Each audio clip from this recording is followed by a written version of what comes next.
മധ്യവേനൽ അവധി ആഘോഷിക്കാൻ ഇടുക്കിയിൽ സഞ്ചാരികൾ കൂടുതലും എത്തുന്നത് വാഗമണ്ണിലേക്കാണ്. സാഹസിക വിനോദസഞ്ചാര സാധ്യതകൾക്കൊപ്പം ഫ്ലവർ ഷോയും വാഗമണ്ണെ സഞ്ചാരികളുടെ പ്രിയപ്പെട്ട കേന്ദ്രമാക്കും. ഇടുക്കിയുടെ തണുപ്പ് തേടിയെത്തുന്ന സഞ്ചാരികളുടെ പറുദീസയാണ് വാഗമൺ. പുലർച്ചെ മഞ്ഞിന്റെ മേലങ്കി അണിഞ്ഞു കിടക്കുന്ന മുട്ടക്കുന്നുകളും തേയിലച്ചെരുവുകളും ഫ്ലവർ ഗാർഡനും പൈൻമരങ്ങൾക്കുമിടയിലൂടെ ഒരു നടത്തം. അങ്ങനെ ആസ്വദിക്കാൻ ഏറെയുണ്ട് വാഗമണ്ണിൽ. ഇത് വളരെ നല്ല ബ്യൂട്ടിഫുൾ ആയിട്ടുള്ള ഒരു സ്പോട്ടായിട്ടുള്ള തോന്നുന്നത്. ഞാനിപ്പോൾ ഇന്ന് രാവിലെ വന്നതാണ്. ഇപ്പോൾ പല സ്ഥലത്തും പോയി, പക്ഷെ ഞങ്ങൾക്ക് എല്ലാവർക്കും നന്നായി തോന്നിയ ഒരു വളരെ കണ്ണിന് വളരെയധികം കുളിർമ കിട്ടുന്ന ഒരു പ്ലേസ്. വളരെ നീറ്റ് ആൻഡ് ക്ലീൻ ആണ്. അപ്പോൾ നല്ല ഭംഗിയുള്ള സ്ഥലം, നല്ല ക്ലൈമറ്റാണ്. ഇപ്പോൾ വളരെ മനോഹരമായിരിക്കുന്നു. ഏറ്റവും വലിയ പുസ്തകം നല്ല രീതിയിൽ മെയിൻറ്റെയിൻ ചെയ്തിട്ടുണ്ടെന്നുള്ളതാണ്. വാഗമൺ കാഴ്ചകളിൽ സഞ്ചാരികളെ ഏറെ ആകർഷിക്കുന്നത് കണ്ണാടിപ്പാലമാണ്.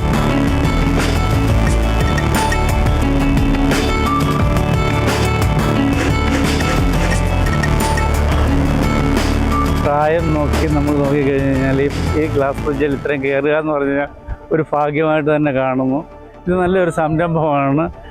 കൊച്ചു കുട്ടികൾക്ക് തൊട്ട് വലിയ കുട്ടികൾക്ക് വരെ, അല്ലെങ്കിൽ വലിയ പ്രായമായവർക്ക് വരെ ശരിക്കും എൻജോയ് ചെയ്യാവുന്ന ഏറ്റവും നല്ലൊരു സംവിധാനമാണ് Vagamon. Sky cycling, rocket ejector, zip line, sky roller തുടങ്ങിയവയ്ക്കൊപ്പം ആകാശത്തു നിന്നുള്ള വാഗമണ്ണിന്റെ മനോഹര കാഴ്ചകൾ കാണാൻ പാരാഗ്ലൈഡിങ്ങും. സാഹസിക വിനോദസഞ്ചാരികളെ ആകർഷിക്കുന്ന നിരവധി ഘടകങ്ങൾ വാഗമണ്ണിലുണ്ട്.